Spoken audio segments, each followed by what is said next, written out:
Talk bersama saya Ernawati yang akan menemani teman-teman Sobat Juara pada malam hari ini bersama narasumber kita yang sangat luar biasa tentunya ada Kak Siti Anissa Sativa.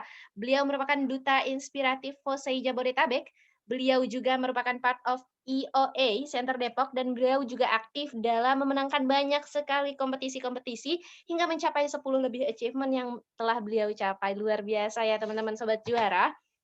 Eee, aku paham banget nih bahwasanya teman-teman Sobat Juara udah nggak sabar dan sangat antusias untuk mendengarkan tips dan trik dari narasumber kita yang akan dibagikan pada malam hari ini dalam acara Let's Talk yang mengusung tema menjadi generasi robani yang berprestasi dan menginspirasi. Oke baik, marilah sama-sama kita buka acara kita pada malam hari ini dengan mengucapkan kalimat basmalah. Bismillahirrahmanirrahim. Untuk menambah keberkahan, kegiatan kita pada malam hari ini, selanjutnya adalah pembacaan tilawah yang akan dibacakan oleh rekan saya Zakwan. Apakah Zakwan sudah siap? Ya, sudah siap. Apakah suara saya terdengar? Terdengar baik. Kepada Zakwan, waktu dan tempat dipersilakan. Ya, bismillahirrahmanirrahim. Assalamualaikum warahmatullahi wabarakatuh.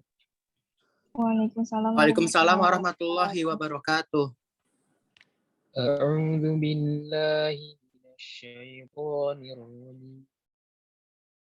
Bismillahirrahmanirrahim. Ya ayyuhalladzina amanu awfu bil 'uqud. Uhillat lakum bahimatul an'ami illa ma yutla 'alaikum ghairu muhillis saidi wa antum hurum. Innallaha yahkumu ma yurid.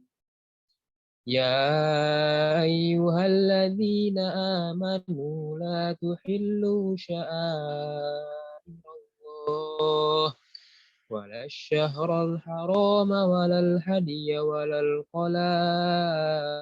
ولا آمين البيت الحرام يبتغون فضلا من ربهم ورضوانا وإذا حللتم فاصطادوا ولا يجرمنكم شنآن قوم أن صدوكم عن المسجد الحرام أن تعتدوا وتعاونوا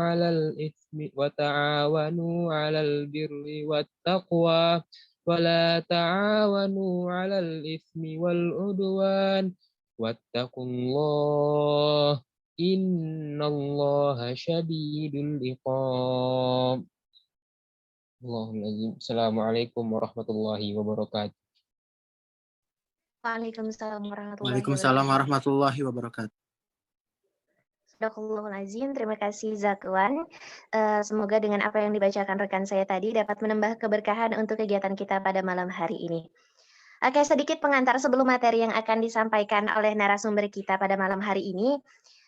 Disebutkan bahwasanya penganut agama Islam di seluruh dunia saat ini mencapai angka 1,6 miliar jiwa. Bahkan diperkirakan pada tahun 2020, populasi muslim di dunia dapat berperan besar dalam industri gaya hidup dan makanan halal. Akan tetapi, banyak sekali tantangan-tantangan bagi kita.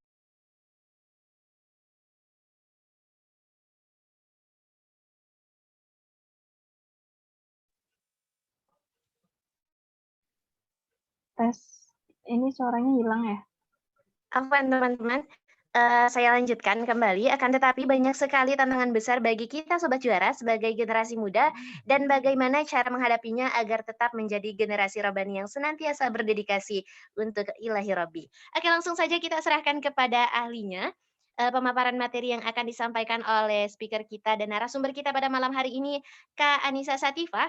Waktu pemaparan materi akan berlangsung selama 45 menit yang akan dilanjutkan dengan sesi tanya jawab. Jadi teman-teman bisa langsung mempersiapkan pertanyaan ya nanti yang akan disampaikan pada sesi tanya jawab kepada Kak Siti Anissa Sativa. Waktu dan tempat dipersilahkan. Baik, bismillahirrahmanirrahim. Assalamualaikum warahmatullahi wabarakatuh. Waalaikumsalam Waalaikumsalam warahmatullahi warahmatullahi wabarakatuh. Warahmatullahi wabarakatuh. Bagaimana teman-teman kabarnya semua? Alhamdulillah. Alhamdulillah Baik. ya. Semoga sehat walafiat dan selalu penuh keberkahan ya teman-teman. Di sini saya izin untuk memperkenalkan diri terlebih dahulu. Nama saya Siti Anissa Satifah, mahasiswi Institut Tazkiyah semester 6. Insya Allah pada kesempatan kali ini akan membahas terkait tema menjadi generasi Robbani yang berprestasi dan menginspirasi. Namun sebelum itu mau minta tolong panitia dulu nih untuk share screen ya. PPT yang sudah dikirim ke panitia tempo hari.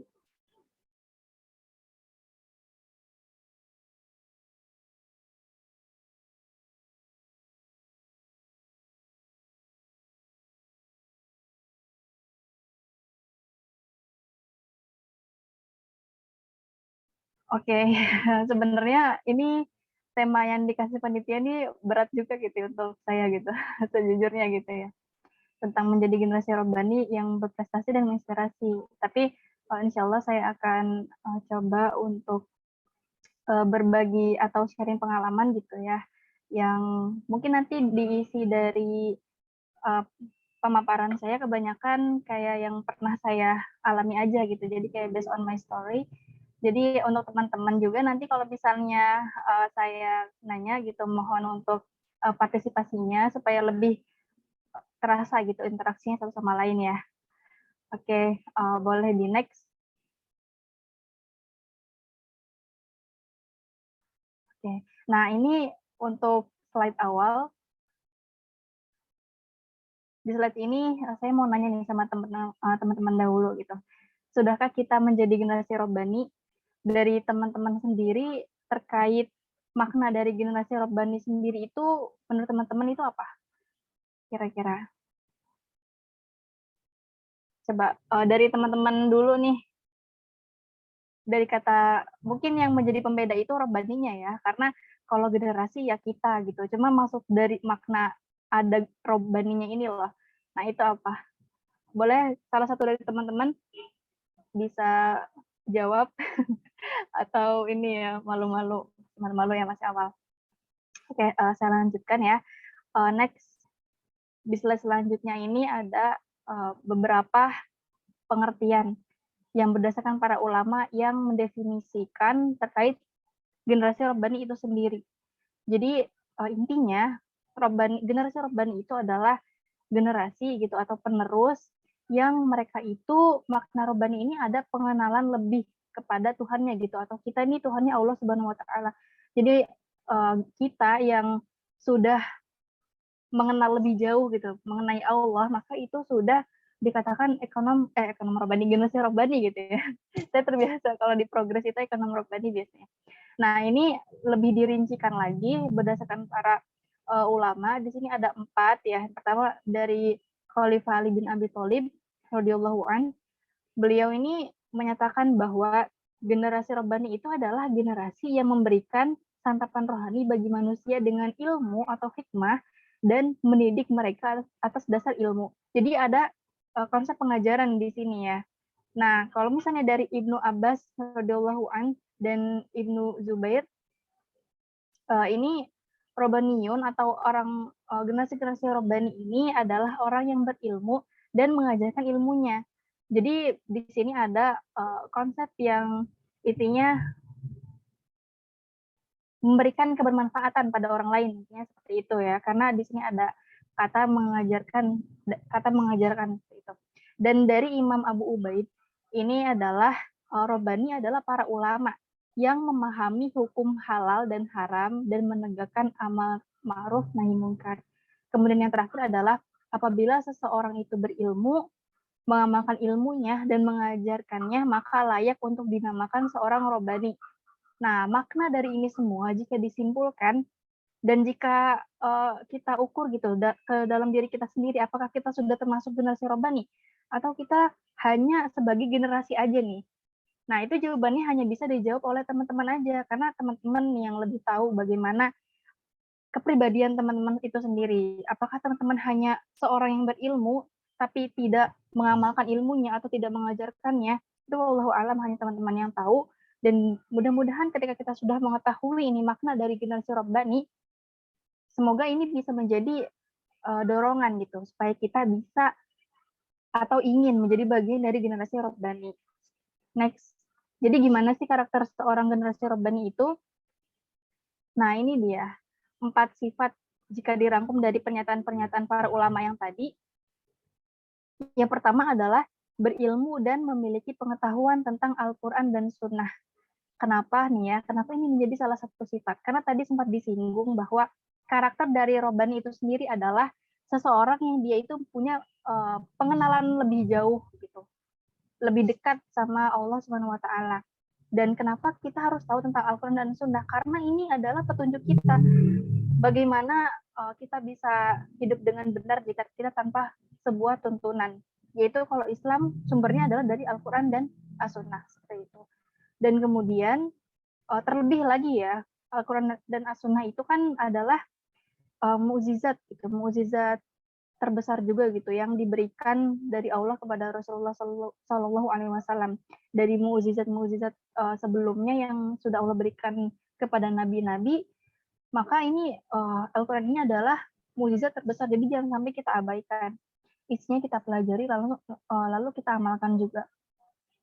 Kemudian sifat yang kedua, apakah kita ini sudah menjadi generasi Rabbani, yaitu ketika mengamalkan ilmu yang telah diketahui. Jadi jangan sampai berhenti di cuma kita belajar ilmu nih, tahu ilmunya, tapi kita nggak mengamalkan ilmu itu, nanti kita nggak bermanfaat dong ilmunya. Maka kita perlu mengamalkan sekecil apapun bentuk pengetahuan baru itu. Jika kita sudah mengetahuinya, maka perlu diamalkan. Nah, kemudian kita juga harus mengajarkannya kepada masyarakat. Kita perlu berdakwah, teman-teman. Jangan sampai kita udah tahu nih sendiri, terus kita menyaksikan sebuah kesalahan, tapi kita diem aja gitu. Kemudian yang terakhir adalah mengikuti pemahaman para sahabat dan metode mereka dalam beragama. Sebagaimana kita ketahui bahwa kehidupan mereka ini luar biasa ya. Banyak cerita-cerita atau pengalaman-pengalaman yang diceritakan oleh para ulama tentang kehidupan mereka yang tentunya bisa kita amalkan juga gitu, meski di era modern seperti ini. Seperti itu. Nah, ketika 4 ini sudah ada pada diri kita, maka kita sudah bisa nih disebut sebagai generasi Rabbani. Gitu. Jadi teman-teman sekarang udah tahu nih sifat-sifat atau karakter dari generasi Rabbani. Maka kalau ada dari salah satu ini yang belum teman-teman lakukan, maka supaya masih ada waktu lah.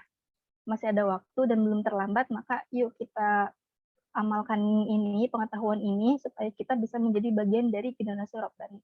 Next. Oke, ketika kita sudah tahu nih sifat dari generasi Rabbani itu sendiri, dan ketika kita sudah ingin mengamalkan sifat-sifat yang tadi gitu, emang apa sih yang akan kita dapatkan?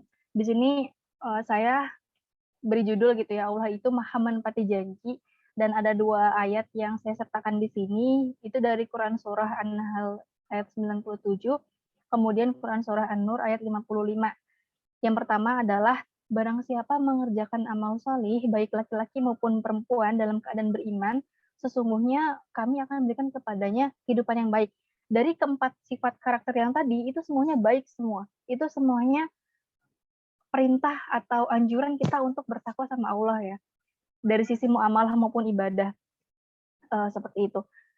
Kemudian kalau misalnya kita udah terapin itu, kita sudah bertakwa, maka Allah sudah berjanji akan memberikan janjian kepada kita kehidupan yang baik. Jadi ada hal lain nggak sih gitu yang perlu dikhawatirkan lagi? Kayaknya nggak ada ya. Kalau misalnya kita udah bertakwa nih, artinya kita tuh udah dalam jaminan Allah, seperti itu.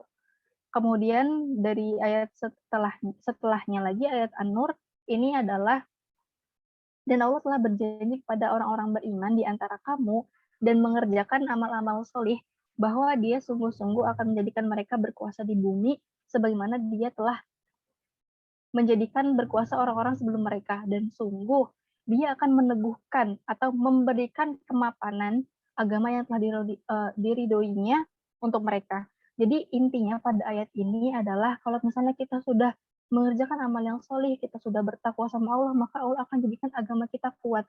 Dan ketika kita Allah berikan kekuatan, maka kita tuh akan bisa berpotensi untuk berjaya gitu. Islam itu pasti akan berjaya. Baik dari sisi salah satunya misalnya ekonomi Islamnya seperti itu. Yang terpenting adalah kita nih fokus aja dulu sama Allah. Kalau kita udah fokus sama Allah, maka kalau kita udah fokus sama Allah, kita udah prioritasin Allah, maka Allah juga akan mudahkan selalu urusan kita. Kita akan dijadikan berkuasa gitu. Berkuasa dalam tanda kutip ya. Berkuasa untuk memberikan kebermanfaatan seluas-luasnya gitu untuk umat. Next. Itu Allah maha menepati janji. Nggak mungkin Allah mengingkari janjinya gitu, dan masih banyak lagi dalam Al-Quran sebenarnya. Cuma tadi hanya 2 yang saya sertakan. Dan di sini ya, ini nasihat buat kita nih, jangan sampai kita keliru nih teman-teman. Karena di sini Ibrahim bin Adam itu berkata, carilah ilmu untuk diamalkan. Bukan untuk disimpan, bukan untuk didiemin, bukan untuk untuk hal yang gak bermanfaat lainnya, bukan. Tapi untuk diamalkan, untuk kebaikan kita sendiri.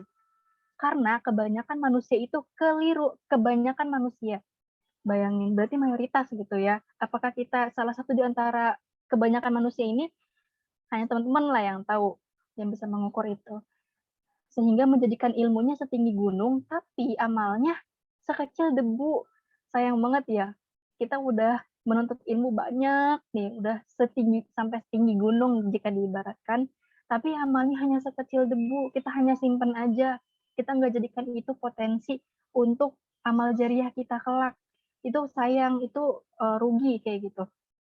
Misalnya kita udah punya punya ilmu nih, kemudian kita amalkan, apalagi kalau kita ajak lagi teman kita untuk mengamalkan itu kan bakal jadi amal jariah untuk kita kan, selama seorang itu mengerjakan kebaikan tersebut gitu, tanpa mengurangi pahala dia, kita juga dapat pahala yang sama kayak gitu. Itu kan untung ya, sebaik-baiknya pahala gitu ya, pahala yang amal jariah gitu. Jadi sifat pahalanya nih pasif, kita lagi tidur, sekalipun kita nggak lagi ngapa-ngapain, kita lagi makan, kita lagi ngapain pun pahala terus mengalir. Dan itulah yang perlu kita kejar teman-teman, karena ya dunia ini sementara. Kalau misalnya kita sudah wafat, kita benar-benar akan dilupakan gitu sama manusia. Dan kalau misalnya kita punya amal jariah, itu akan baik sekali gitu untuk pemberat timbangan kita kelak di yaumul hisab gitu. Intinya kayak gitu ya, jangan sampai kita keliru hanya fokus di mengumpulkan ilmu tanpa fokus bagaimana cara menyebarkannya atau membuat ilmu itu menjadi manfaat. Next. Nah, sudahkah diri kita mengukir prestasi? Oke, di sini kenapa saya tampilkan 2 orang ini? Karena ini 2 orang ini beliau ya, Ustazah Okistina Dewi dan Madam Ani, rektor kita, rektor Institut Tazkiyah. Beliau ini luar biasa menginspirasi sekali gitu kehidupannya, dan ya untuk pribadi saya terutama.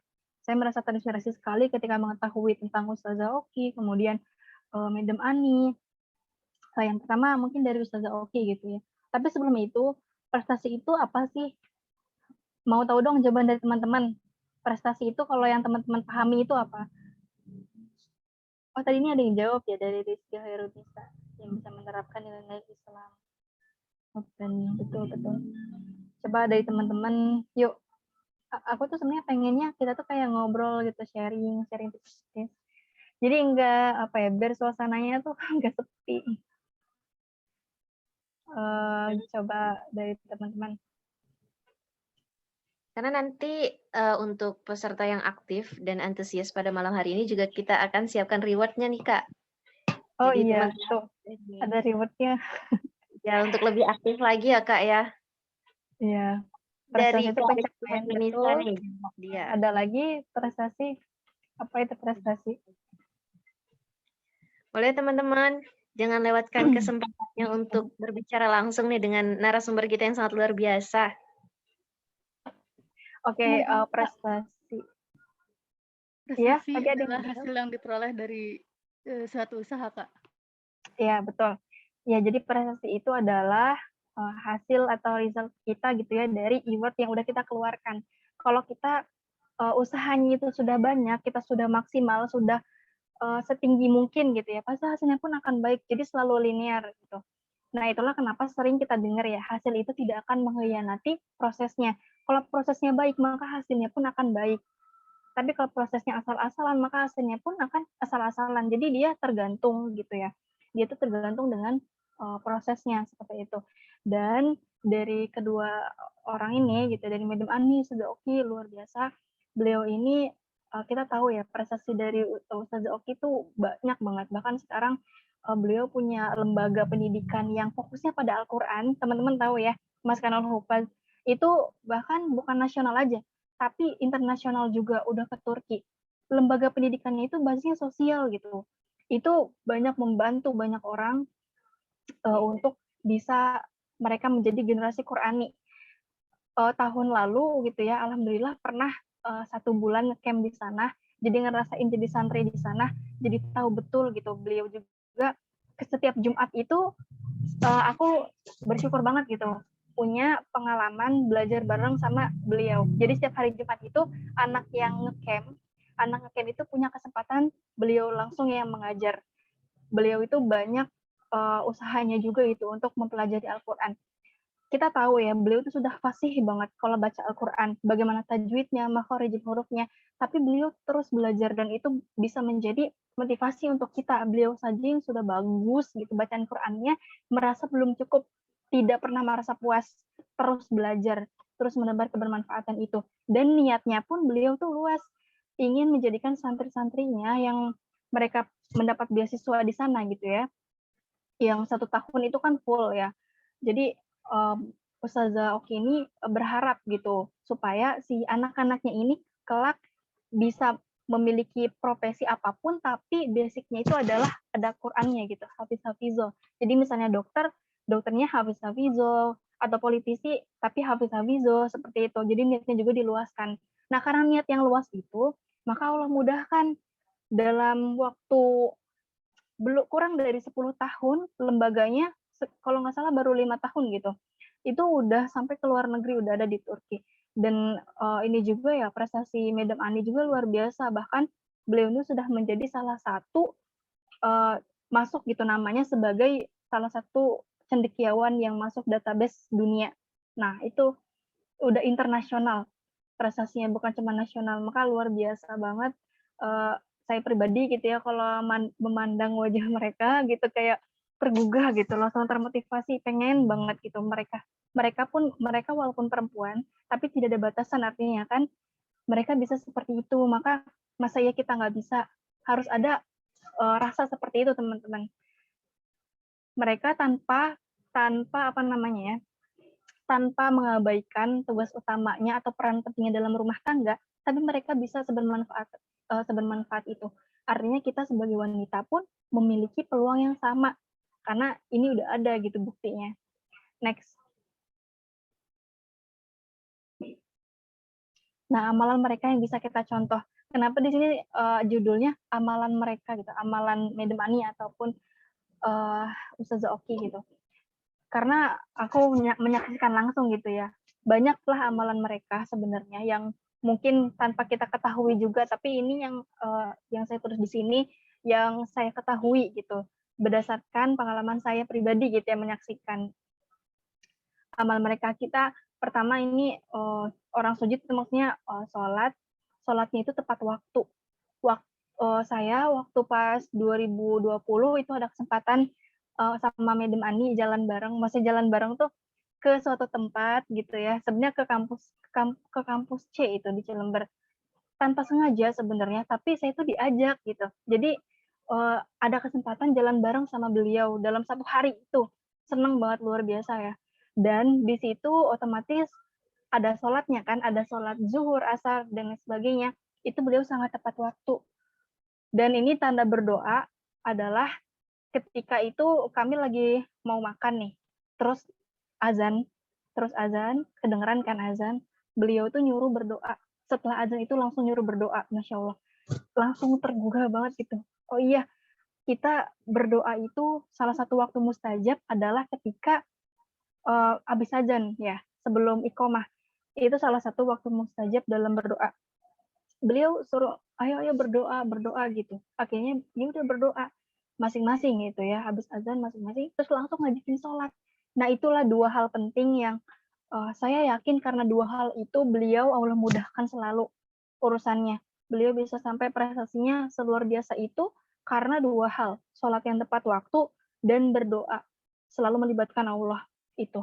Kemudian ini dari sisi Al-Quran, sama Ustazah Oki pun dekat sekali dengan Al-Quran. Madam Ani pun dekat sekali dengan Al-Quran karena aku diajar sama Madam Ani ya. Madam Ani itu dosen di kelas aku. Beliau kalau misalnya sebelum mengajar itu kan biasanya ada 5T ya. Tapi di 5T itu sebenarnya lebih bukan hanya sekedar 5T, beliau juga sering menyampaikan nasihat bahwa kita tuh harus jadikan Al-Quran sebagai teman. Kita cerita sama Al-Quran, misalnya kita lagi kesulitan atau apa gitu, karena Al-Quran ini sebenarnya harusnya dijadikan teman kita gitu. Al-Quran ini semua isinya tuh pesan, jadi apapun sebenarnya solusinya ada di Al-Quran, intinya kayak gitu. Dan sedekah, dari sedekah ini ada sedekah yang ulama sering katakan gitu, dahsyat banget bentuk sedekahnya itu sedekah subuh. Sedekah subuh, bahkan almarhum Syekh Ali Jaber beliau bilang gitu ya, menyampaikan bahwa amalan itu dahsyat sekali. Setiap hajat kita bisa dicapai insya Allah wasilah sedekah ini. Jadi ketika kita sedekah nih subuh hari itu tuh ada malaikat yang mendoakan, luar biasa ya, yang langsung mendoakan itu malaikat, makhluk yang tidak pernah berbuat dosa, insya Allah akan diterima sama Allah gitu. Sedekah subuh, nggak apa-apa, nggak seberapa, yang penting istiqomah, karena Allah tuh bukan mencintai yang banyak ya, tapi yang istiqomah. Meskipun 2.000 per hari misal, 2.000, 5.000, nggak apa-apa, sedekah aja setiap subuh.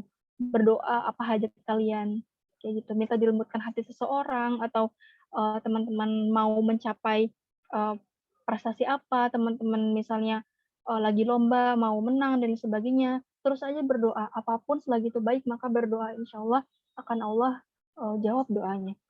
Next.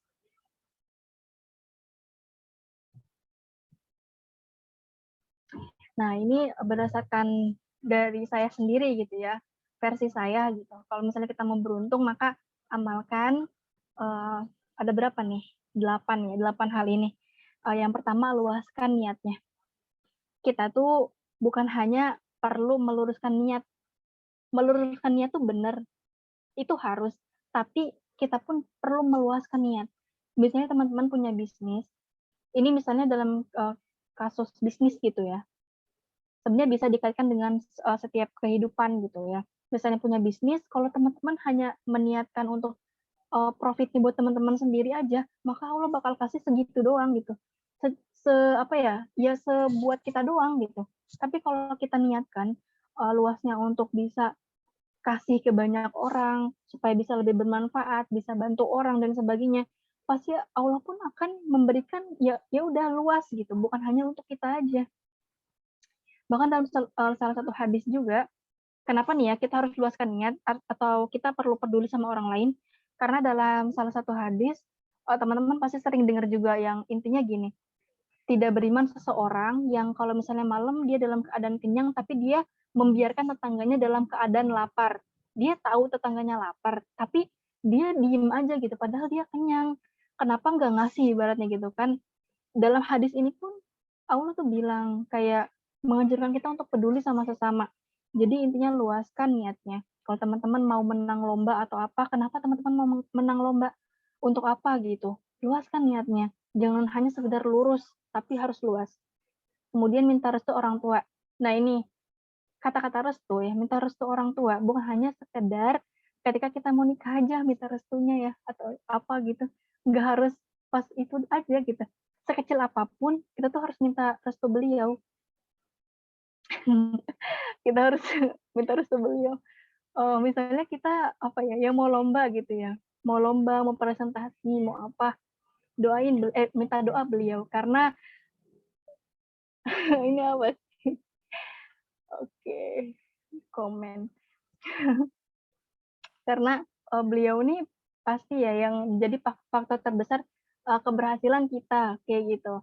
Bisa jadi pencapaian kita itu bukan karena kita yang hebat, bukan karena kita yang cerdas, bukan karena kita yang pintar, tapi karena doa mereka gitu.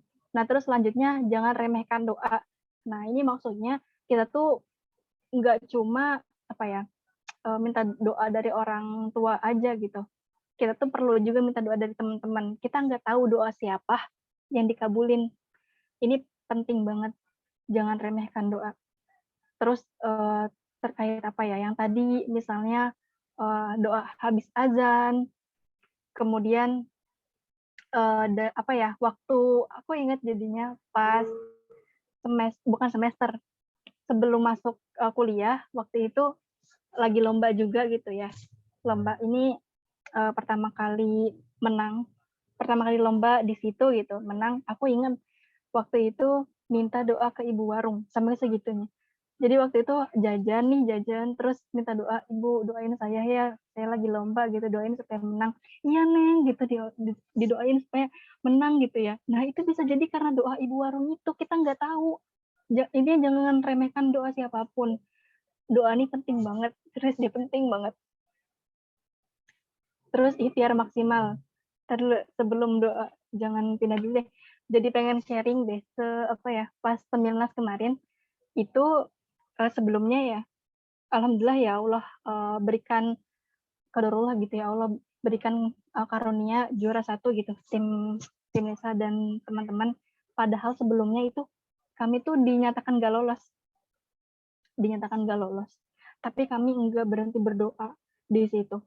Dan alhamdulillah ternyata singkatnya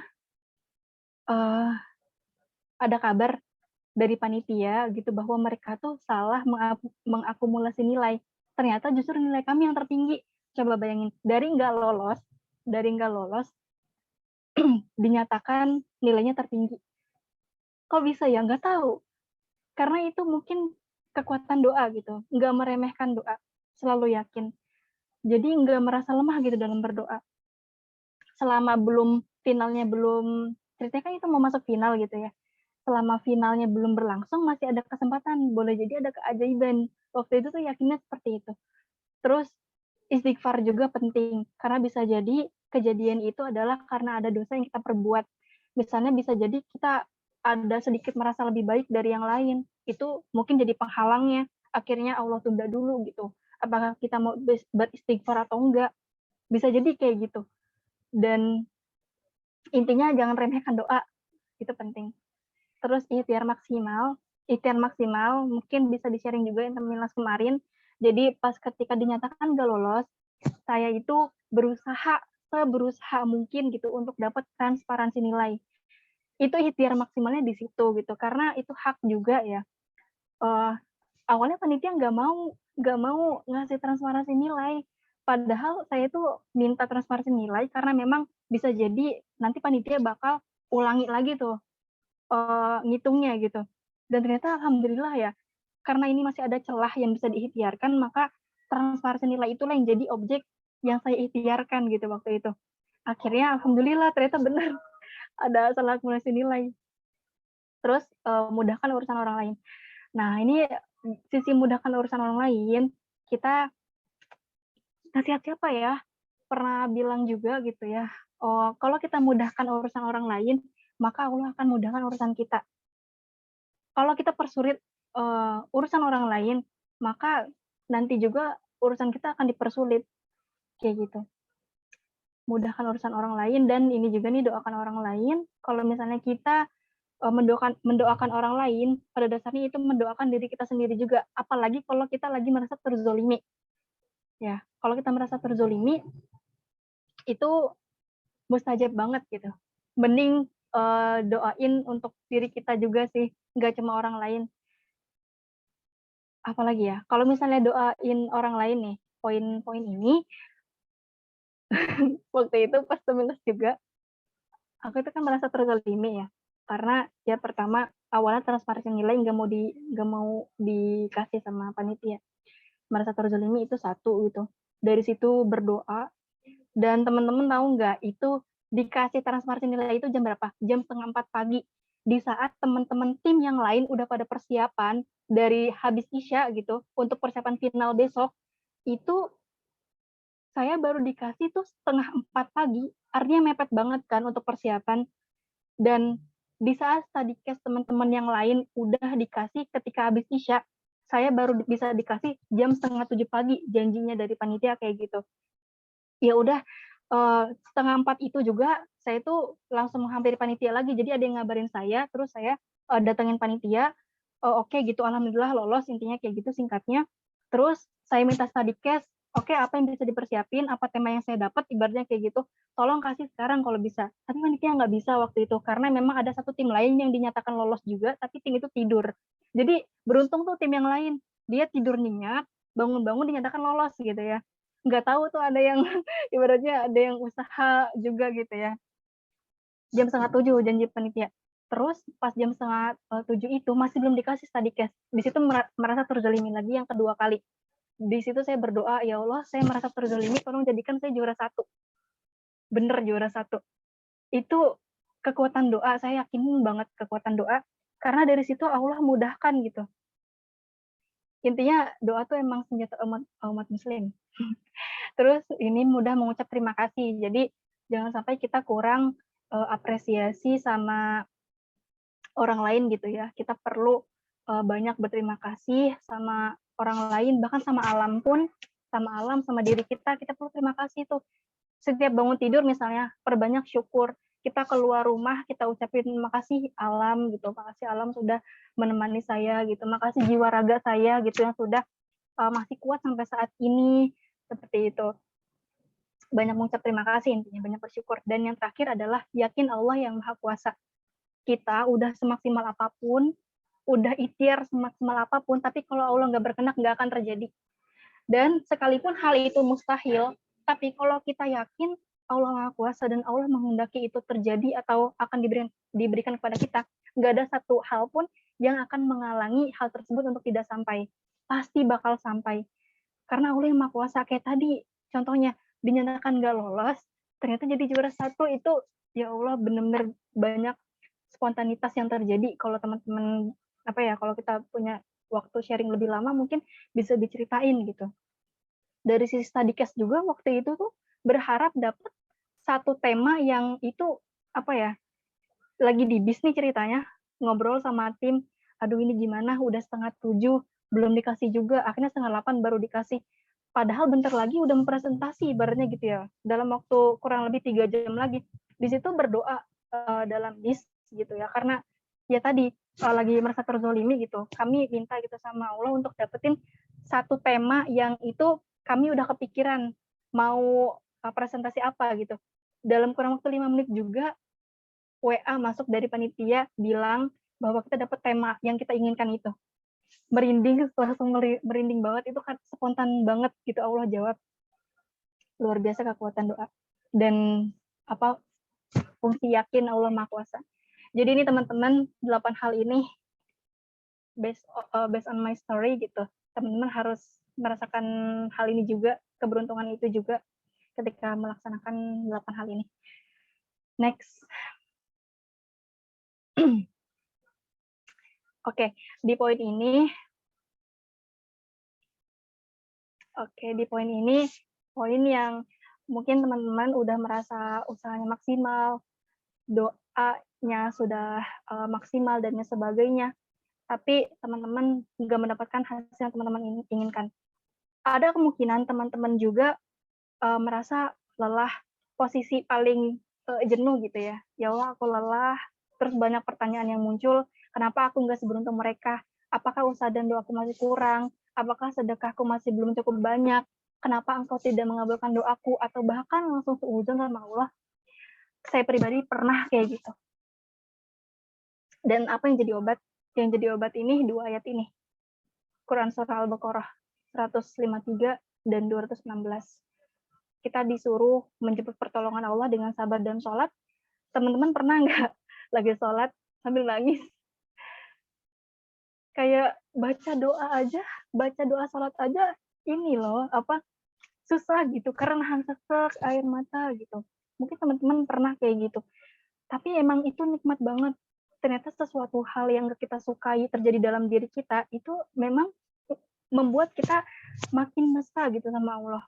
Kita mungkin sering bicara tentang Allah, tapi kita mungkin masih jarang bicara dengan Allah. Kita banyak bicara tentang Allah, Allah gini, Allah gitu kan. Tapi apakah kita sering me time atau banyak berdoa gitu sama Allah, ngobrol? Itu juga penting karena tadi ya kalau kita libatin Allah maka sungguh gitu itu kita sudah meminta bantuan sama yang paling kuat ibaratnya.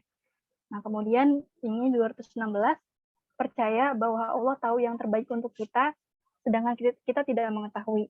Yang artinya boleh jadi kamu membenci sesuatu padahal itu amat baik bagimu sedangkan dan boleh jadi kamu mencintai sesuatu padahal itu amat buruk bagimu.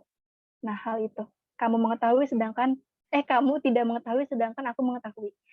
Kalimatnya kurang lebih seperti itu.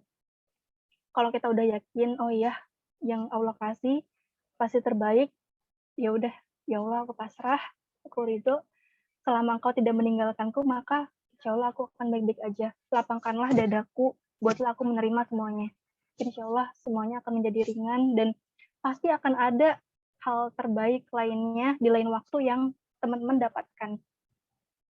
Tadi ya, ketika sudah mengamalkan kebaikan itu semua, ternyata nggak sesuai, nggak linear sama prosesnya, maka pasti akan ada hal spesial lainnya yang teman-teman dapat di lain waktu. Next.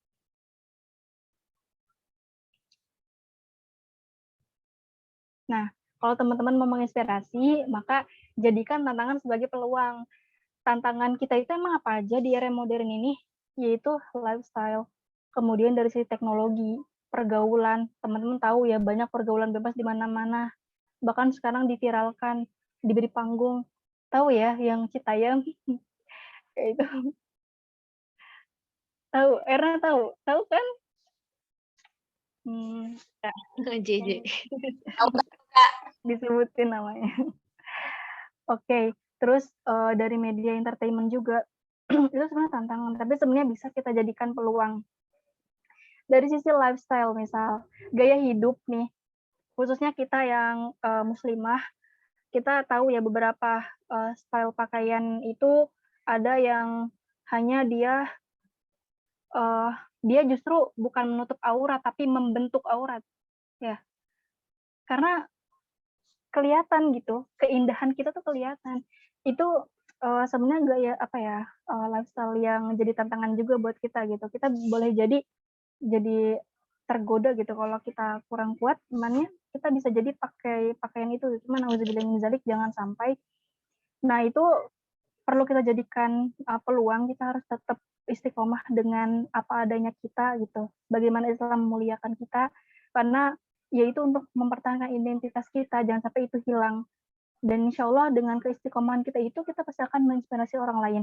Orang lain mudah-mudahan dengan hal itu juga, kita lebih mudah mengajak orang lain untuk mengajak kebaikan.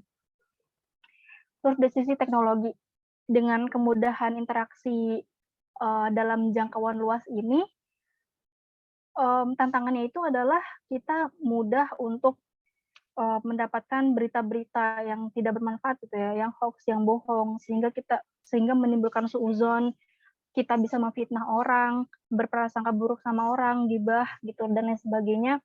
Tapi sebenarnya dari sisi itu bisa kita jadikan peluang kebaikan untuk berdakwah.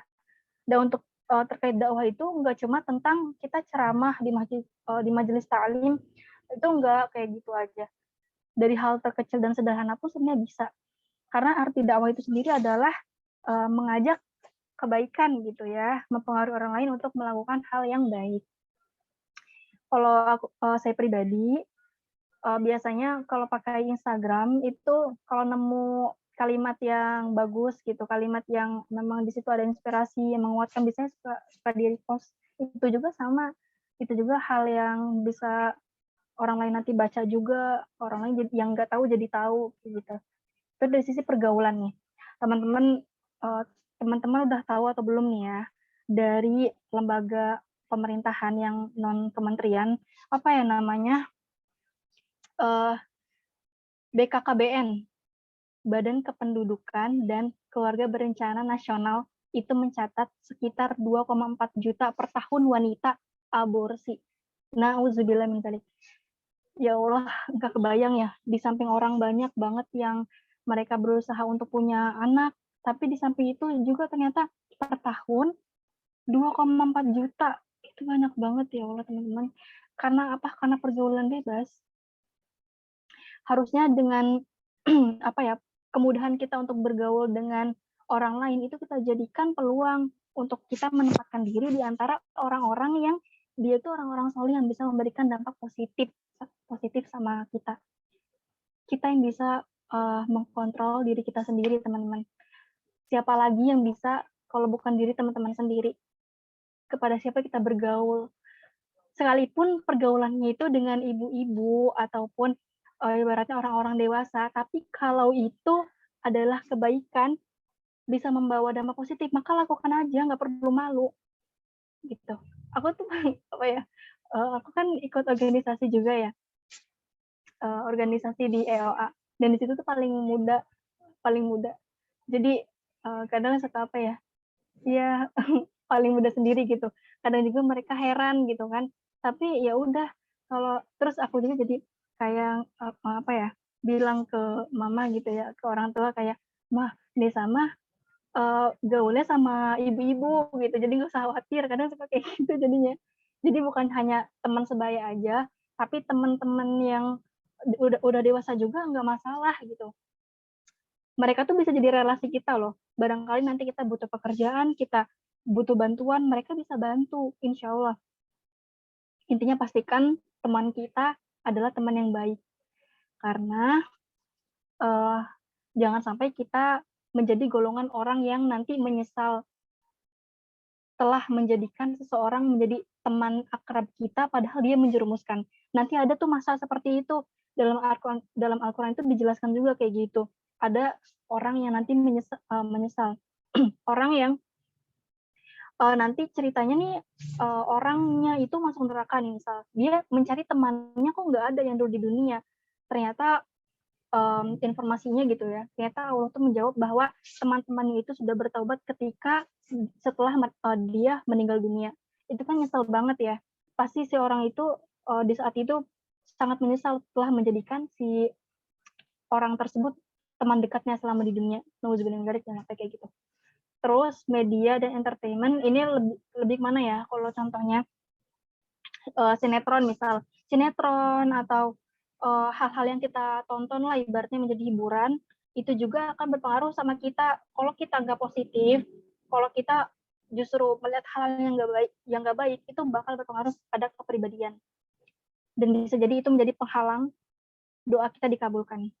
Jadi hati-hati teman-teman, kalau doa kita nggak dikabulkan, bisa jadi itu ada dosa yang tanpa kita sadari bahkan ternyata sudah menjadi sulitnya dikabul doa. Next.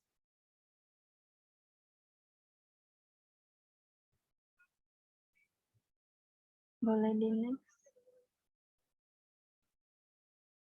Oke. Nah, ini ayat Al-Quran yang menginspirasi gitu ya. Di sini Quran Surah Ali Imran ayat 159. Gini artinya,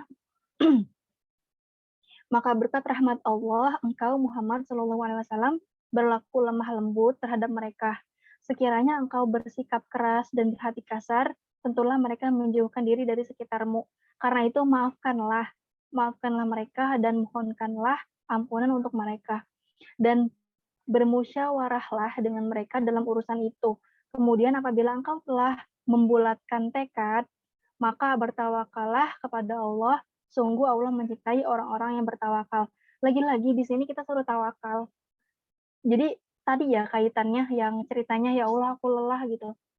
Teman-teman tuh bisa juga tuh diamalin baca surat Quran surah Al-Insyirah yang ayat 5 dan 6 itu kan fa inna ma'al usri yusran inna ma'al usri yusra. Kalau misalnya ada kesulitan pasti ada kemudahan. Kemudian yang terakhir, wa ila rabbika farghab, dan hanya kepada Tuhankulah aku berharap. Itu juga bisa menjadi salah satu penguat teman-teman semua ketika sedang sedih dalam hal apapun. Pasti ya ada hal yang ngebuat sedih. Apapun itu. Teman-teman amalkan aja itu, baca Quran surah Al-Insyirah sambil pegang dada, gitu, sambil pegang dada. Kalau untuk Nisa pribadi itu ampuh sih. Mudah-mudahan teman-teman juga ampuh gitu, karena merasa langsung kayak ditemenin banget gitu sama Allah. Oke, ini ada kesulitan, maka pasti sandingannya adalah akan ada kemudahan setelah ini. Terus setelah ayatnya itu kan, faiza faragta fansab. Kalau kita udah selesaikan satu urusan, maka langsung selesaikan urusan yang lain. Di sini arti juga untuk produktif. Artinya kalau kita lagi sedih nih, maka jangan lama-lama bersedihnya. Kita lakukan aktivitas lain, aktivitas yang produktif, supaya untuk mengalihkan kesedihan itu gitu loh. Pernah ya kalau teman-teman lagi ngerasa sendiri, mungkin pernah kerasa banget sedihnya, tapi pas langsung diisi dengan kesibukan-kesibukan nih, hilang gitu sedihnya, karena nggak sempat untuk menyedihkan hal itu gitu. Dan bertawakal sama Allah, balik lagi bertawakal. Di sini juga ada kata berlemah lembut. Nah ini teman-teman, jangan sampai kita lisan kita ya berkata kasar atau itu karena itu mengurangi pahala. Kita berkata kasar itu juga bisa menyakiti hati orang lain. Nanti dia bisa merasa terzolimi. Terus apa ya? Atau kalau orang lain lagi berkata kasar sama kita, kita apa ya? Aku bingung kalau bahas tentang ini. Intinya kita jangan jangan berlemah lembut. Mohon maaf, jangan berkata kasar dan tetap berlemah lembut. Maafin gitu ya, maafin kesalahan orang lain, dan kita juga harus merasa mudah gitu untuk mengucapkan maaf sama orang lain, sama diri kita sendiri pun perlu. Sebelum tidur itu oh ya, aku baru kepikiran, tadi ada yang kelewat. Ada amalan juga yang kalau kita amalkan itu mustahil hajatnya nggak terwujud, yaitu sholat 2 rakaat sebelum tidur. Habis sholat 2 rakaat, teman-teman terus baca hasbiyallah wa ni'mal wakil gitu sebelum tidur itu. Terus teman-teman sebutkan hajat teman-teman, baru teman-teman tidur. Itu aku baca juga dari siapa ya informasinya, dari almarhum Syekh Ali Jabir juga pernah baca gitu. Salah satu amalan yang bisa teman-teman jadikan bisa teman-teman dawamkan ya, diamalkan istiqomah. Dibaca berapa kali? 3 kali bisa, biasanya 3 kali lebih banyak lagi bagus berzikir sama Allah ya, sampai ketiduran. Hasbiyallah wa ni'mal wakil, hasbiyallah wa ni'mal wakil, astagfirullah, kayak gitu. Jangan lupa juga dalam keadaan berwudu, karena akan didoakan malaikat. Ya Allah, senengnya gitu ya kalau didoakan malaikat. Didoain sama rektor aja atau sama guru misal gitu ya, seneng banget. Apalagi sama malaikat yang ibaratnya itu asistennya Allah gitu, untuk ya kan, untuk pengelola alam semesta ini gitu ya, Allah perintahkan yang tidak akan berbuat dosa. Itu power banget kayak gitu. Mohonkanlah ampunan untuk mereka. Nah ini juga kita doain orang lain ya, dan bermusyawarahlah dengan mereka dalam urusan itu. Kalau kita ada masalah, ada apapun, omongin baik-baik. Jangan nyindir-nyindir, udah nggak kayak gitu tuh.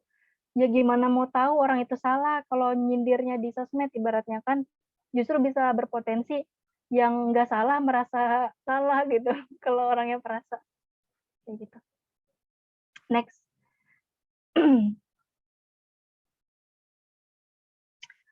Nah ini satu lagi, sesungguhnya orang-orang yang selalu membaca Al-Quran dan melaksanakan sholat dan menginfakkan sebagian rezeki yang kami anugerahkan kepadanya dengan diam-diam maupun terang-terangan, mereka itu mengharapkan perdagangan yang tidak akan rugi.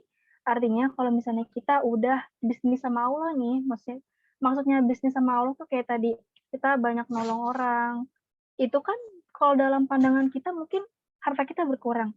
Padahal dalam sisi pandangan Allah itu bertambah gitu. Bahkan dalam berlipat ganda ya, berlipat ganda. Misalnya dalam pohon itu, lupa deh ayatnya kayak gimana, intinya berlipat ganda aja. Itu nggak akan pernah rugi. Dan itu kita bakal dapat doa-doa juga dari orang-orang yang kita bantu. Yang bisa jadi karena doa mereka juga urusan kita mudah. Balik lagi ke tadi, mudahkan urusan orang. Kalau orang misalnya ada yang butuh uang, sekalipun kita lagi mepet gitu ya, tapi kita punya uang itu dan teman kita lebih membutuhkan, tolongin aja gitu. tolongin aja. Tapi jangan sampai menyusahkan diri teman-teman juga ya, kalau emang udah tinggal segitu, terus semuanya dipinjemin, nanti teman-teman pakai apa, jangan gitu juga. Intinya mudahkan urusan orang lain. Insya Allah, Allah juga akan mudahkan urusan kita. Dan yang terpenting adalah fokus sama Allah. Allah pasti bakal mudahkan semuanya. Harus yakin, tadi ya, yakin Allah Maha Kuasa. Apapun itu, sekalipun yang menurut teman-teman mustahil, kalau Allah udah kuasa, pasti akan terjadi. Sering juga bacain la haula wala quwata illa billah. Jadi sebelum berdoa juga ada adabnya. Teman-teman perlu mengucapkan bukan mengucapkan ya. Bilang gitu bahwa teman-teman tuh lemah dan Allah Maha Kuasa gitu. Misalnya dimulai ya Allah, aku ini sangat lemah, aku tidak ada daya dan upaya apapun kecuali Engkau yang datangkan sumber kekuatan itu, mudahkan urusanku ya Allah. Gitu. Karena hanya Engkau yang dapat menolongku dan Engkau sebaik-baiknya penolong. Biasanya kayak gitu. Jadi rendahkan diri kita di hadapan Allah, puji Allah, baru kita minta. Adabnya seperti itu. Ya, mungkin itu dari saya udah habis ya. Coba next lagi, satu lagi deh kalau nggak salah. Nah, kita harus ingat ini ya, jika ikhtiar bumi sudah optimal dan jalur langit sudah selesai ditempuh dengan maksimal, adakah hal terbaik lainnya yang bisa dilakukan selain tawakal? Terus, jangan meragukan Allah yang kekal dan maha kuasa. Menciptakan alam semesta aja, Allah itu mampu, apalagi hanya mewujudkan mimpimu. Intinya gitu. Yakin Allah maha kuasa. Kalau teman-teman nggak yakin tuh percuma gitu. Harus yakin dulu. Artinya kalau nggak yakin, teman-teman meragukan kekuasaan Allah. Meragukan kekuatan yang Allah miliki. Itu sama aja merendahkan Allah. Sebenarnya ini juga reminder untuk diri saya pribadi, sama saya pun masih wanita yang masih banyak lalainya, masih perlu belajar, dan perlu teman-teman juga yang bisa support terus, menjadi pengingat. Saya pun seperti itu, dan teman-teman satu hal gitu ya, mumpung saya lagi ada kesempatan bicara di sini, saya mau bilang kalau nanti di akhirat gitu, teman-teman nggak temuin saya, tolong tanyain sama Allah gitu. Bilang sama Allah bahwa kita pernah dalam satu room, dan saya sharing kayak gini. Mungkin itu yang saya minta dari teman-teman, karena ya itulah yang saya butuhkan, nggak ada lagi yang saya butuhkan selain kebaikan atau pahala gitu ya.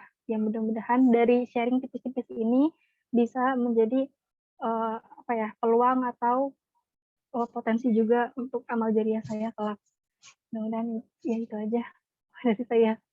Dikembalikan lagi ke Erna. Mohon maaf ya kepanjangan. Gitulah. Masya Allah, terima kasih Kak Siti Anisa. Masya Allah sekali ya teman-teman materi yang telah disampaikan oleh narasumber kita tadi. Sangat memotivasi sekali ya untuk kita Sobat Juara sebagai generasi-generasi yang hadir dengan mengharapkan ridho Allah Subhanahu wa Ta'ala sebagai fokus utamanya untuk lebih meningkatkan prestasi kita dan untuk menginspirasi tentunya sesuai dengan tema kita pada malam hari ini. Oke, untuk teman-teman Tazkiyah Juara, apakah sudah mempersiapkan pertanyaan nih? Karena kita sudah masuk kepada sesi diskusi. Jadi teman-teman berkesempatan untuk diskusi langsung kepada narasumber kita pada malam hari ini. Teman-teman yang sudah mempersiapkan pertanyaan boleh langsung di-spill nih pertanyaannya di room chat atau bisa langsung diskusi bersama dengan narasumber kita dengan mengaktifkan mikrofonnya.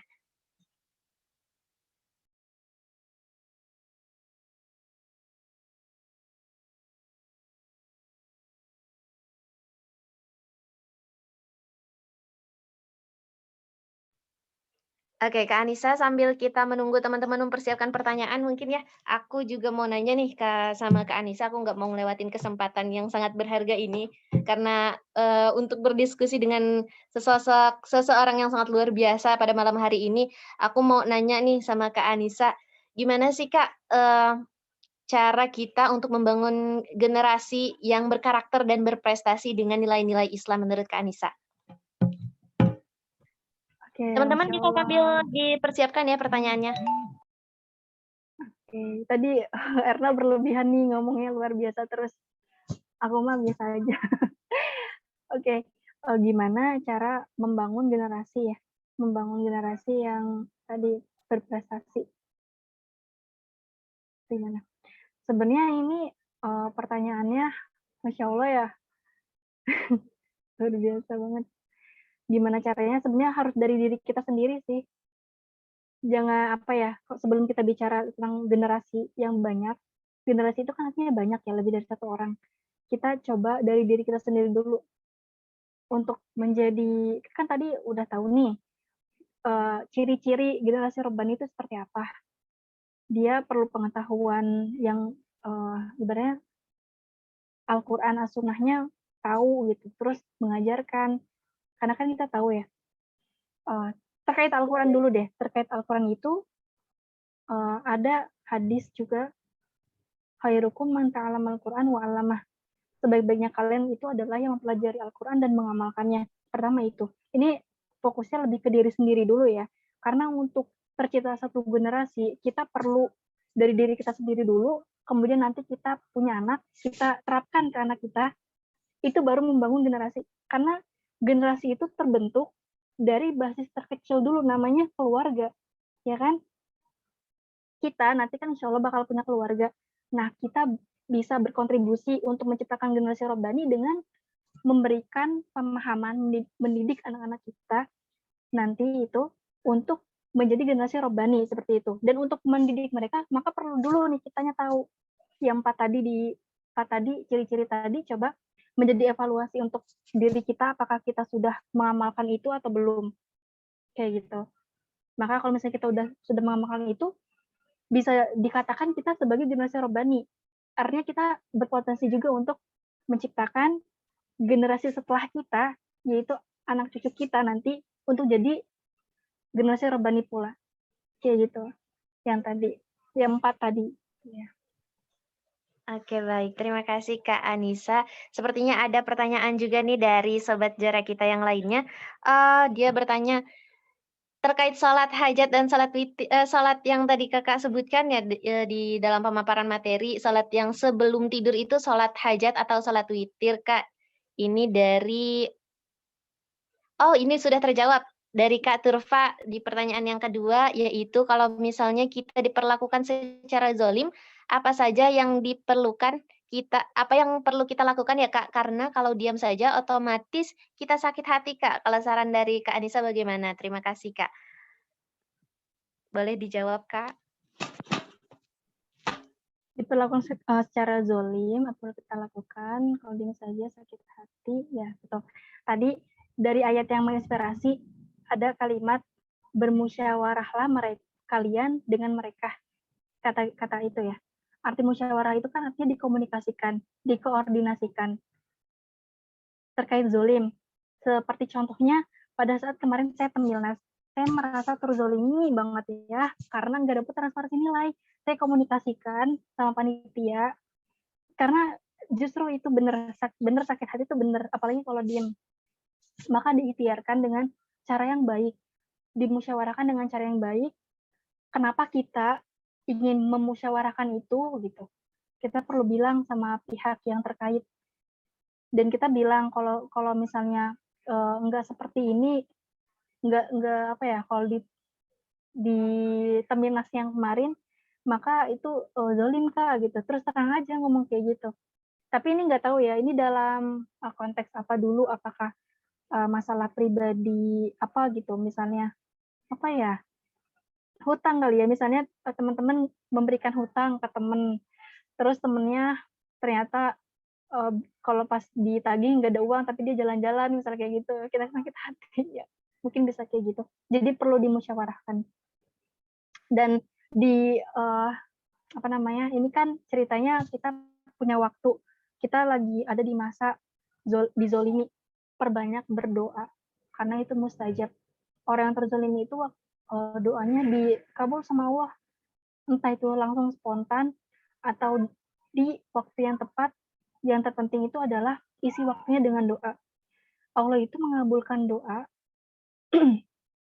sesuai yang terbaik dari versi Allah gitu. Bukan terbaik menurut kita, tapi terbaik menurut Allah. Bukan dengan bentuk yang menurut kita itu terbaik menurut kita juga, tapi bentuknya sesuai dengan Allah. Bisa jadi kita berdoa meminta bentuk yang ini, tapi Allah gantikan dengan bentuk yang lain, dengan hal yang lain yang ternyata itu lebih baik.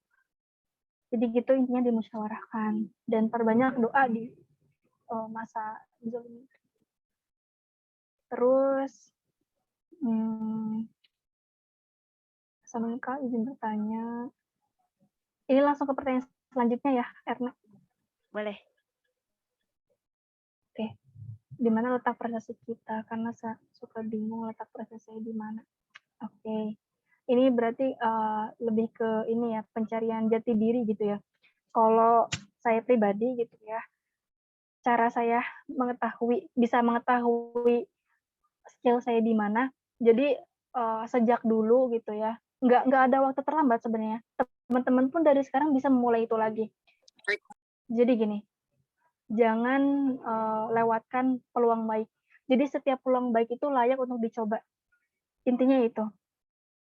Misalnya pas dulu SMK gitu ya, jadi sebelum saya ikut lomba, itu otomatis ada informasi dulu kan, yuk siapa yang mau ikutan lomba ibaratnya. Itu peluang baik tuh.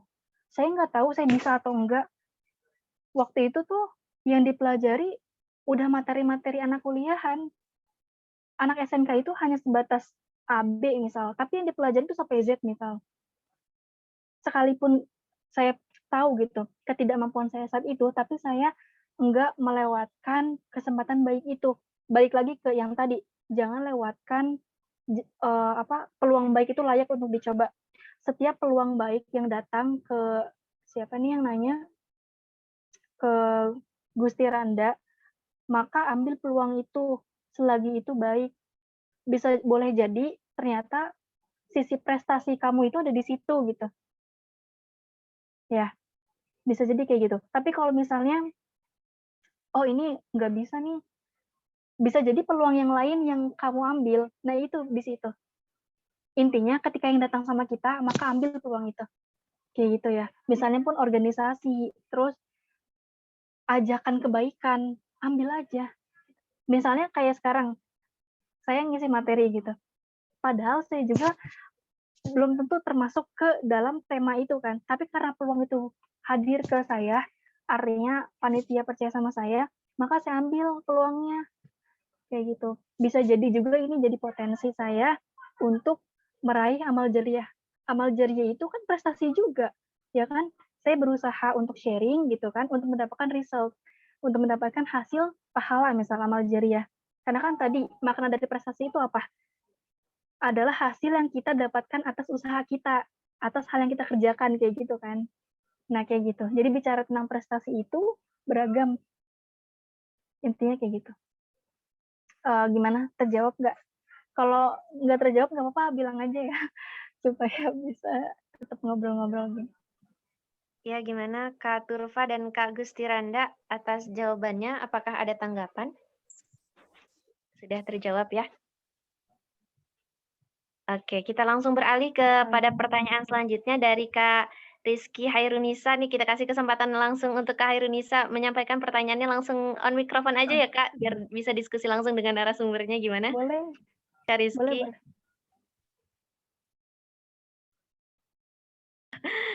Oke. Ya, tapi saya udah dapat poinnya dari pertanyaan ini. Boleh langsung dijawab Kak? Oh, langsung dijawab, oke. Gimana pertama kali join gitu ya, berarti ini sharing lagi ya. Enggak, kalau kepanjangan bilang ya, Erna, kalau takutnya waktunya gitu. Ini sebenarnya relate sama yang barusan saya ucapin. Ambil peluang yang datang, ambil. Karena setiap peluang baik layak untuk dicoba. Jadi awalnya gini teman-teman, waktu itu, dan ini saya yakin bersumber dari doa juga.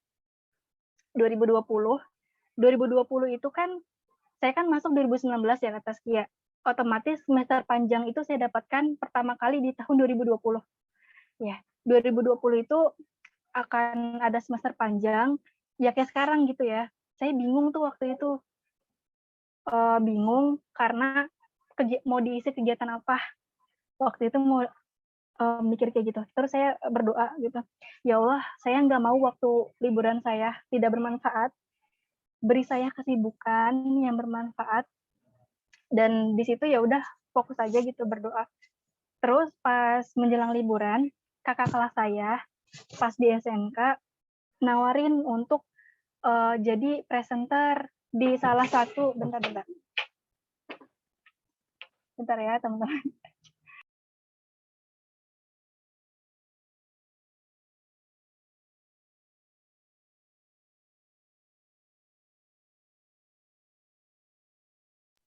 Maaf, ada iklan. Jadi kakak kelas saya itu nawarin untuk saya jadi presenter di salah satu YouTube, punya rekannya yang apa sih, beliau ini ternyata pengusaha juga gitu di YouTube itu. Saya harus kayak wawancarai para UMKM. Nah, ya udah, saya ngerasa itu jawaban Allah untuk ngisi kegiatan di situ. Jadi gini juga terkait kita mau terlibat dalam sesuatu, jangan terlalu terpatok ada uangnya atau enggak. Jangan kayak gitu dulu.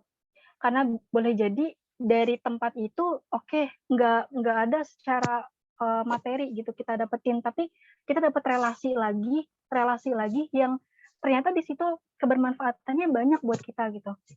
Lanjut ke cerita, karena ini nanya gimana memulai gitu ya, jadinya cerita. Jadilah saya presenter di situ, saya wawancarain UMKM itu. Dan di hari kedua atau ketiga kalau nggak salah, yang saya wawancari itu salah satu dari branch manager di lembaga yang saya sekarang terlibat.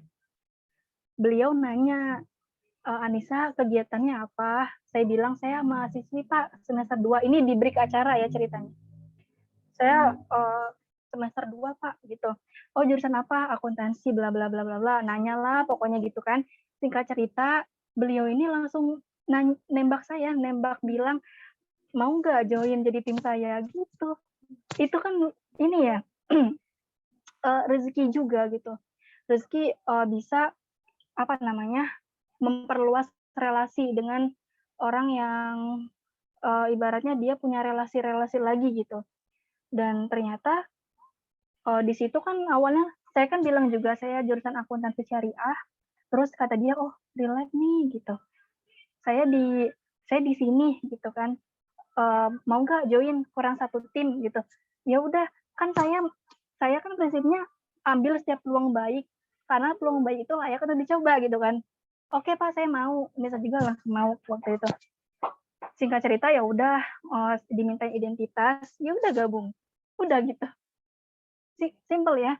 Karena kalau ini apa ya? Sebenarnya ceritanya banyak, cuma intinya kayak gitu. Dari situ ternyata lembaganya ini bukan cuma satu entitas, tapi dia ada keterkaitan sama lembaga ini. Akhirnya saya juga dilibatkan gitu. Dilibatkan juga. Ya udah, jadi saya termuda ikut di situ kan. Ibaratnya kesini kemari kesini gitu kan, kadang suka ikut ngeramein lah intinya.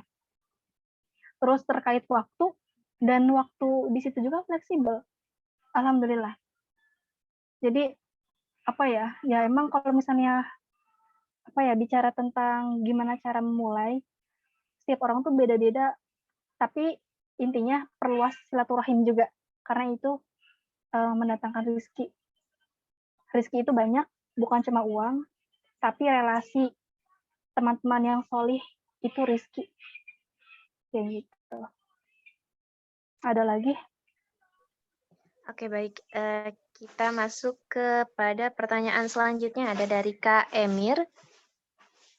Bismillah, maaf sebelumnya izin bertanya, bagaimana cara kita menerapkan pembelajaran Al-Quran terhadap perkembangan ekonomi Islam pada masa sekarang? Terima kasih. Boleh Kak dijawab? Mungkin 2 pertanyaan dari Kak Siti Aulia dan Kak M. Faruk Alwi menjadi pertanyaan terakhir nanti yang akan dijawab oleh Kak Siti Anissa ya, karena waktunya sudah malam.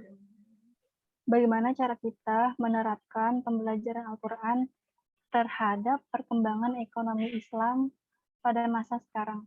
Jadi maksudnya keterkaitan gimana sih supaya ekonomi Islam ini benar-benar sesuai sama pembelajaran Al-Quran gitu ya? Gimana caranya? Oke. Sebenarnya ini ada loh yang lebih pakar tentang ekonomi syariah, ada Kak Haidar. Kak Haidar nanti bantu bisa jawab ya. Masih ada Kak Haidar di sini. Gimana Kak caranya menerapkan pembelajaran Al-Quran terhadap pembelajaran Al-Quran itu maksudnya kayak ngaji gitu atau apa, Emir?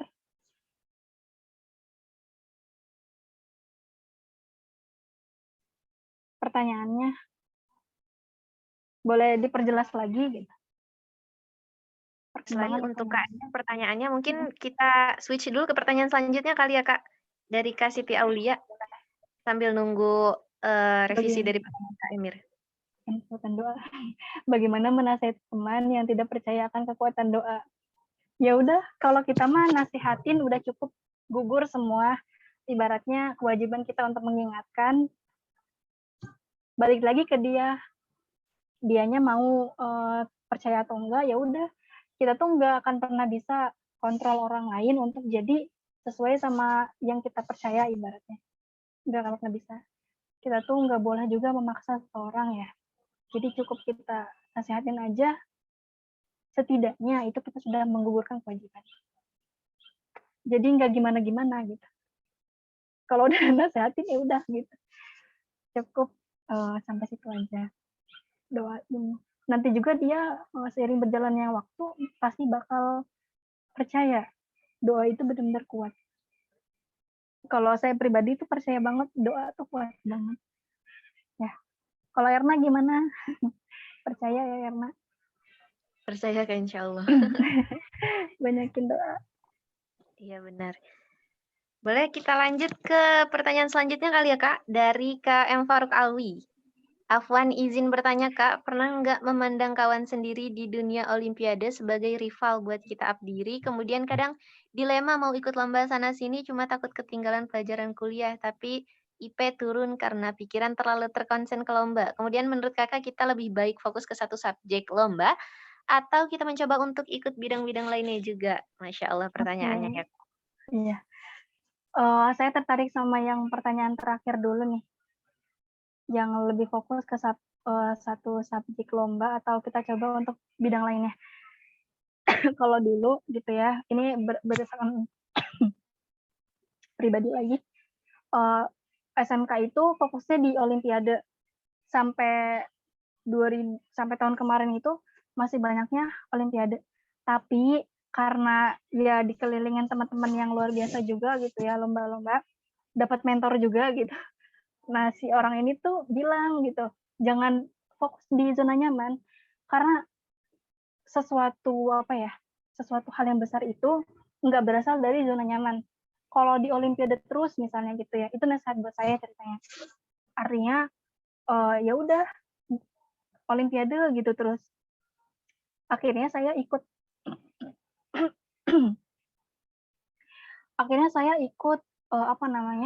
bisnis plan juga. Terus Erna mau minum dulu ya, bentar. Iya boleh silakan Kak.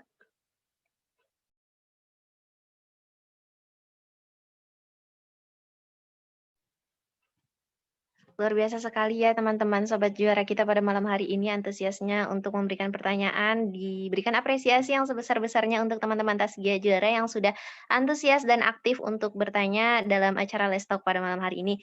Dan teman-teman jangan khawatir karena nanti di akhir sesi acara sudah kita siapkan reward untuk 2 penanya terbaik yang telah aktif dan antusias pada kegiatan Let's Talk pada malam hari ini.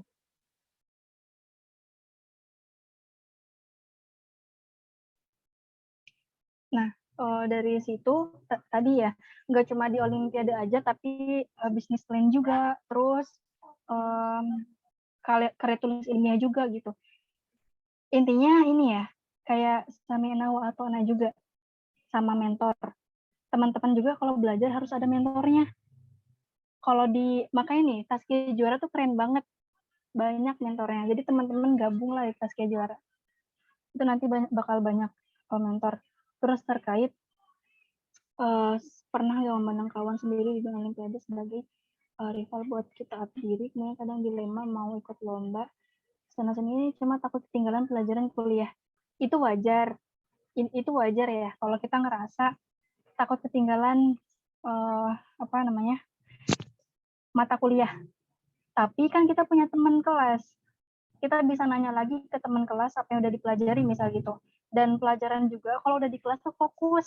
Kalau di kelas ya udah jangan main HP, fokus sama dosen gitu supaya kita nggak perlu nanya-nanya lagi ibaratnya. Kalaupun nanya palingan tinggal ngekonfirmasi gitu hal yang kurang atau gap yang kita pahami itu ada yang apa ya perlu dilengkapi kayak gitu. Intinya libatkan orang lain juga, kita butuh peran orang lain. Ketinggalan planning kuliah, takut IP turun karena pikiran terlalu terkonsen ke lomba. Jadi apa ya? Kalau jangan pesimis dulu gitu. IP turun, tapi teman-teman IP itu bukan hal yang utama. IP itu penting, tapi bukan yang apa ya? Tapi ada hal penting lain yang bisa menunjang kesuksesan kita. Dari lomba, kita bisa melatih jiwa kompetitif kita. Ya kan? Kita akan banyak diskusi, bertemu teman di luar kampus, relasi terbangun lagi, menjadi lebih luas lagi. Itu enggak apa ya? Bahkan nikmatnya lebih dari sekedar belajar di kelas terus dapat IP. Enggak apa ya? Sebanding kalau gitu. Dan terkait IP turun itu resiko.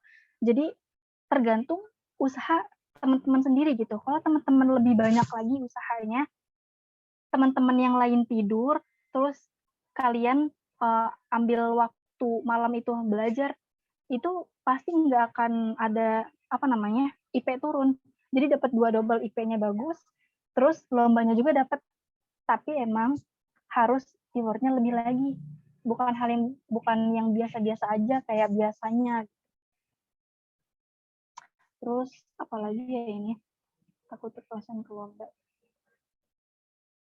Intinya terus yang tadi bisa nyoba bidang lainnya, iya bisa kok. Enggak cuma satu. Intinya tadi peluang baik jangan sampai didiemin. Karena bisa jadi di situ skill kita berada. Oke, baik. Terima kasih Kak Siti Anissa. Mungkin kita kembali kepada pertanyaan yang disampaikan oleh Kak Emir ya. Ini udah direvisi. Seperti poin-poin kebaikan dalam Al-Quran yang bisa kita terapkan dalam kehidupan sehari-hari yang mengarah kepada pembelajaran ekonomi. Maaf jika pertanyaannya sulit dimengerti. Mungkin nilai-nilai Al-Quran ya Kak Siti. Sebenarnya bukan pertanyaannya kurang dimengerti, tapi sayangnya yang minim ilmu gitu makanya. Tadi mana sih?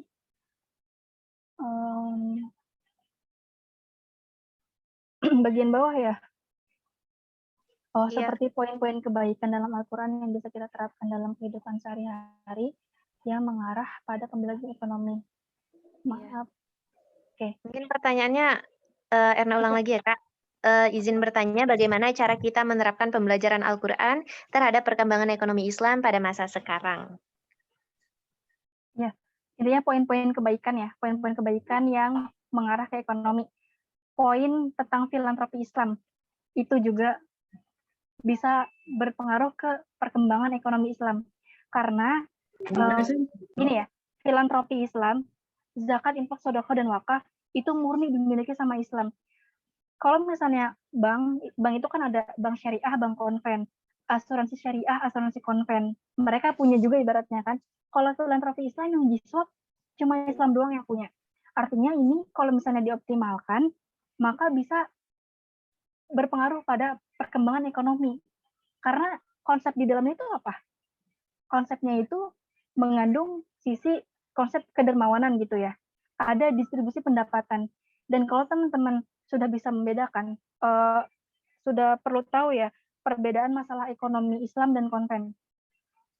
Masalah ekonomi konven itu adalah kelangkaan. Jadi sumber daya yang ada itu terbatas, sedangkan manusia itu kebutuhannya nggak terbatas. Kurang lebih seperti itu.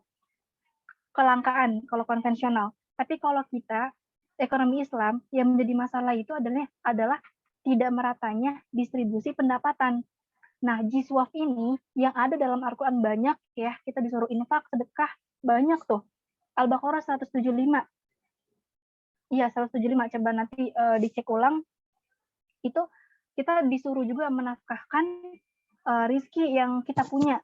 Itu konsep filantropi Islam juga, infak gitu kan. Terus emangnya kenapa gitu? Kalau misalnya udah kayak gitu, ya artinya kita memberikan kontribusi kepada ekonomi Islam untuk bisa merata gitu distribusi pendapatannya. Orang-orang yang tadinya mereka nggak punya pemasukan misal, mereka jadi bisa terbantu dari sisi G12 itu. Dan apa ya, bukan tentang membantu itu sebenarnya sekarang di era modern kayak zakat, wakaf itu tuh bukan hanya sifatnya konsumtif aja, tapi juga yang produktif. Jadi kita kalau sebagai muzaki atau wakif, kita bisa juga nih, atau nanti kita bisa di lembaga wakaf gitu, di lembaga sosial Islam, kita perhatikan juga dana yang kita support ke mereka, dana yang bisa produktif. Jadi kita bisa lebih bijak dan mereka nggak bergantung. Karena kalau produktif itu sisanya, kalau produktif itu intinya itu mereka dibantu, tapi ada usaha juga dari mereka yang supaya manfaat dari yang kita bantu itu terus berkelanjutan, bisa dirasakan kayak gitu. Mungkin itu salah satu ya poin kebaikan yang benar-benar bisa berpengaruh banget kalau misalnya bisa optimal dari sisi G12. Yang sedekah subuh itu juga sama di lembaga yang Yayasan Abu Dhatam Indonesia ini sekalian ya, itu salah satu lembaga juga kan di EOA, itu ada programnya sedekah subuh. Jadi disiapin banyak celengan, nama celengannya Sahaja, artinya sahabat jajan amal. Namanya aja jajan ya, kalau jajan itu kan nggak banyak gitu. Jadi boleh kalau teman-teman mau sedekah setiap subuh, misalnya cuma 2.000, 5.000 atau 1.500, itu nggak apa-apa gitu. Masukin celengan itu, nanti serahin lagi ke Yayasan Abu Tama. Dengan caranya gimana? Dengan caranya biasanya itu ditransfer. Atau kalau yang dekat-dekat bisa dijemput celengan sahajanya itu. Kalau teman-teman mau, boleh nanti chat saya gitu ya. Nanti dikirimin celengannya gratis insya Allah. Untuk teknis apa ya, rekeningnya nanti dikirimin, rekening Yayasan Abu Tamanya. Nanti teman-teman cek aja deh. Itu lembaganya udah nasional dan banyak cabangnya, Yayasan Abu Tama Indonesia namanya. Jadi itu, jadi kemana-mana ya sekalian ajakan kebaikan. Baik, terima kasih Kak Siti Anisa atas jawabannya. Semoga menjawab ya teman-teman. Sobat Juara, Masya Allah sekali nih antusiasnya untuk bertanya pada malam hari ini karena kepada narasumber kita. Kemudian untuk Kak Anisa, boleh nih dipilih Kak dari teman-teman Sobat Juara yang telah menyampaikan pertanyaannya tadi, ke-6 Sobat Juara kita dipilih 2 pertanyaan terbaik untuk diberikan reward pada malam hari ini.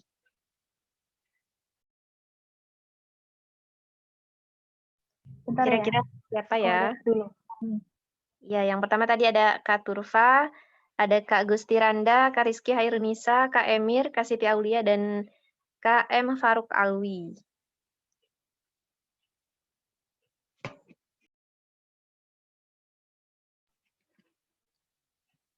Oke.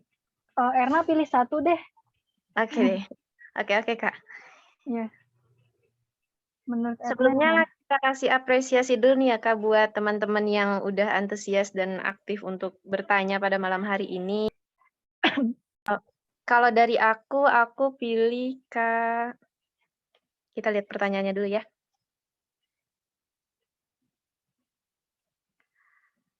Aku pilih dari Kak M. Faruk Alwi dengan pertanyaan yang tadi terkait balance ya antara olimpiade dengan pembelajaran di kuliah. Selamat kepada KM Faruk Alwi menjadi penanya terbaik pada malam hari ini. Nanti bisa dihubungi ya kontak person yang telah disediakan. Selanjutnya mungkin Kak Anissa bisa dipilih Kak. Ya, kalau dari saya ini Rizky Hairunisa. Oke, Masya Allah, Barakallah. Kepada Kak Rizky Hairunisa dan KM Faruk Alwi nanti bisa menghubungi kontak person yang telah tersedia. Oke, kita lanjut dan beralih kepada sesi selanjutnya, yaitu closing statement yang akan disampaikan oleh narasumber kita. Kepada Kak Anissa, dipersilakan. Sebenarnya closing statement-nya yang tadi ya, yang di slide. Jadi, intinya buat teman-teman, kalau misalnya ikhtiar iman maksimal kita udah ikhtiar iman kita sudah maksimal, terus juga jalur langitnya juga nggak terlupakan, udah optimal, maka tugas kita itu cuma tawakal. Kita perlu benar-benar yakin bahwa Allah yang Maha Kuasa. Sesi tawakal itu adalah sesi ketika kita kayak pegangan sama tali yang paling kuat. Gitu kalau kata Ustadz Hanan Ataki. Kalau kita sudah pasrah sama Allah, ya Allah, saya ikhlas, saya ridho, sami'na wa ata'na, maka ya udah nggak akan pernah kecewa pada akhirnya. Dan harus yakin gitu ya. Kan yang menjadi penguat kita untuk yakin tadi ya, Allah itu menciptakan alam semesta aja bisa gitu. Apalagi cuma mewujudkan mimpi kita yang kecil banget kalau bagi Allah itu gitu. Pasti bakal mudah. Kalau memang itu baik untuk kita pasti dikasih.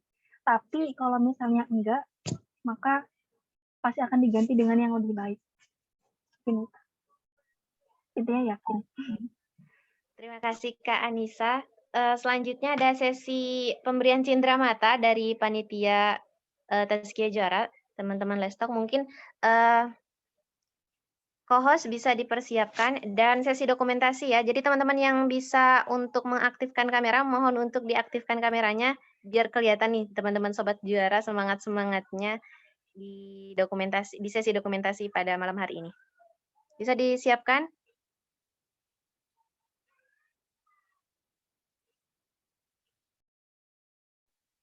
Co-host, apakah sudah siap?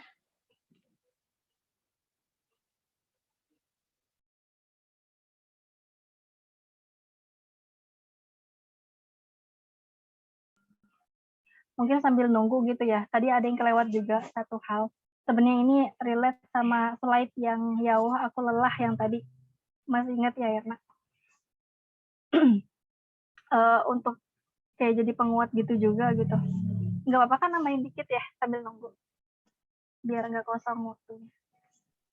Iya. Mama aku tuh suka bilang gini, semua itu akan manrab buka pada waktunya. Sering banget itu kayak terngiang-ngiang kalimat itu.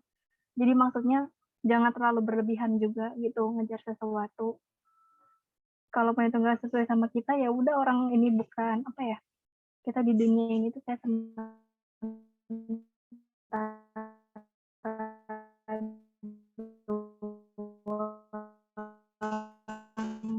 Semua tuh bakal kembali sama tapi semua bakalan ditanya gitu sih, itu maksudnya gitu.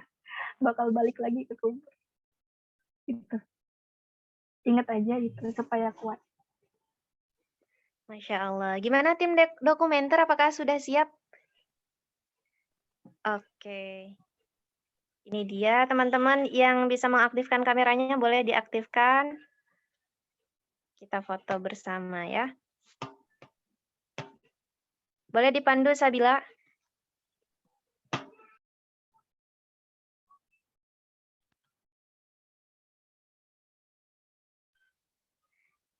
Oke, 1, 2, 3.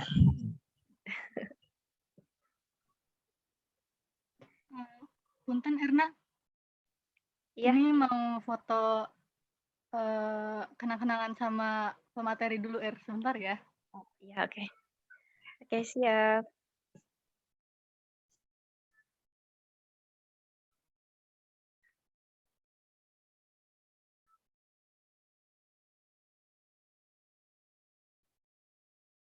Sudah? Mungkin sambil diarahkan ya Kak Siti Aulia.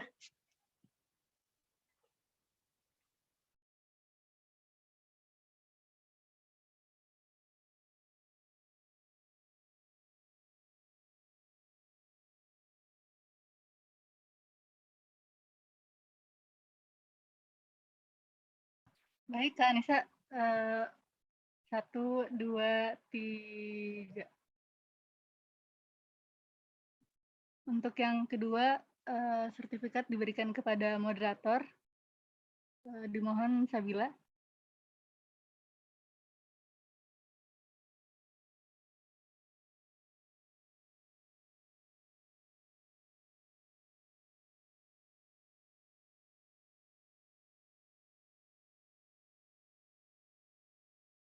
Baik, Kak Erna, sesi foto bersama Kak Erna dan sertifikatnya. 1, 2, 3.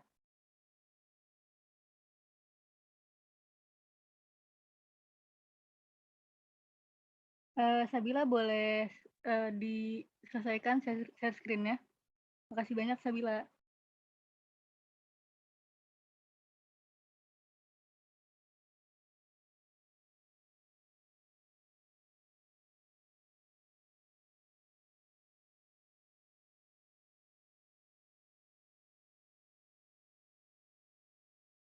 Baik, teman-teman, kita sekarang bisa sesi foto bersama. Yang kameranya bisa diaktifkan, mohon diaktifkan.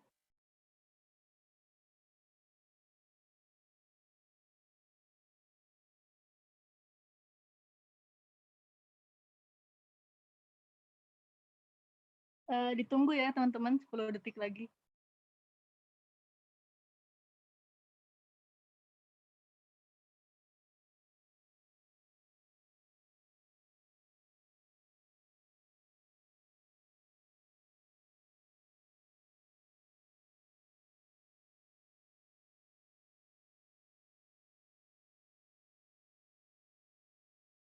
Baik, teman-teman. Sudah siap? 1, 2, 3.